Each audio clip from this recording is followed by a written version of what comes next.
Hello, Jim. Hello, James. How are you today? Hey, Irene. Good, thanks. Good. Good. Things are going well here. Thanks. Very nice. So for our audience, I'm here today with James Taylor, who is a known data management expert. He's CEO and principal consultant in decision management solutions.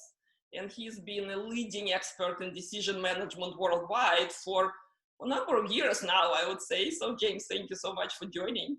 And Well, Jim, thanks for having me. Good. And Jim Sinur is here. So Jim is a process guru. Jim is an author. Jim is an AI expert. Jim is a blogger, and Jim is an artist.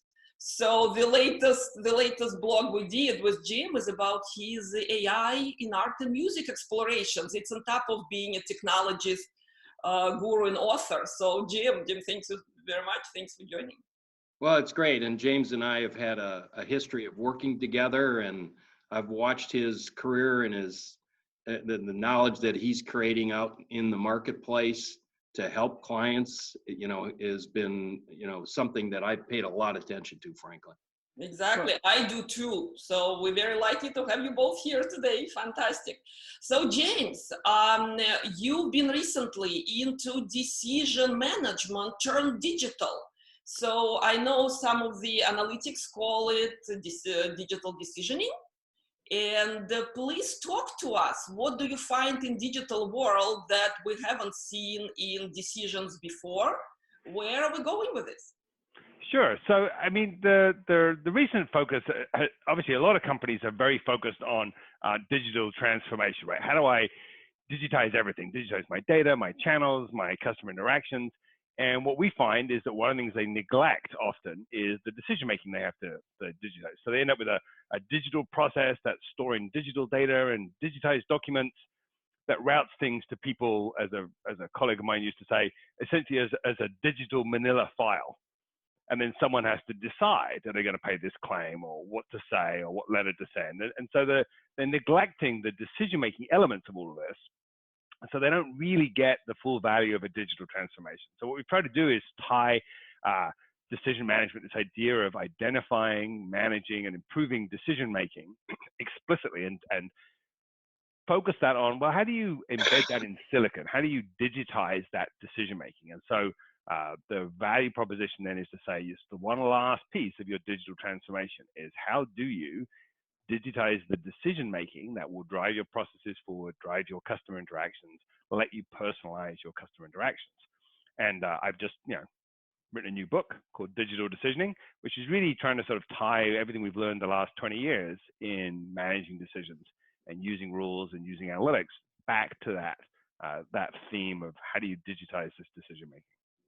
So let's go back to the basic for those who may not familiar with word decisions, because it's everywhere and we're seeing decision making.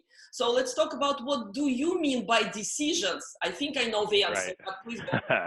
Yeah, I mean, it's an interesting question. One challenge with the whole approach is, and one of the reasons for picking digital decisioning now as a phrase is that if you talk about decisions more generally, everyone goes to executive decisions. And there's a famous Peter Drucker quote. He said, there's a tendency to think that only executives make decisions or that only executive decisions matter. Nothing could be further from the truth. And so we're not focused on that kind of decision making. That's not what we're trying to digitize. We're not trying to say, oh, you should replace your boardroom or your management team with digital decisioning. What we're focused on is high volume transactional decisions. What do I say to this customer right now? What set of discharge instructions should this patient get when they go home? Should I pay this claim or not?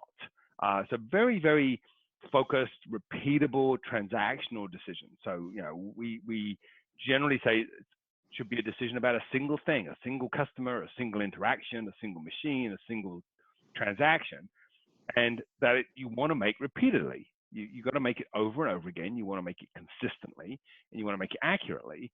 But you're going to have to digitize it if you're going to respond at the kind of pace and scale of a modern organization. You can't have, you can't hire 100,000 people to answer the phones, right? You've got to have ways to digitize these interactions. Wonderful. Jim, would you like to add to this discussion we're having? Because I know your extensive background in decision and processes. There is way to link both, I hope.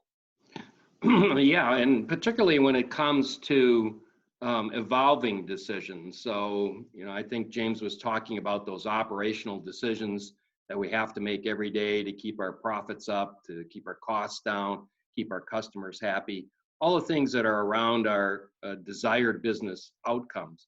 Now, in the digital world, things are changing faster. And consequently, the rules in and around these decisions can be more volatile.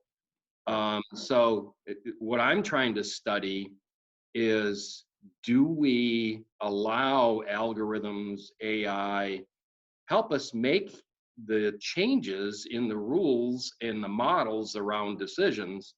And it's an interesting area to dig into, and I'm still digging into it, particularly when you get onto edge behavior, where you have distributed, you know, in essence, signal points that your company's listening for that's on the edge. And that might be something like a chatbot listening to a customer for a, a white collar kind of world or a value chain world. It's obvious, when you're talking about smart cities, smart buildings, Industry 4.0, where there are actually devices on the edge.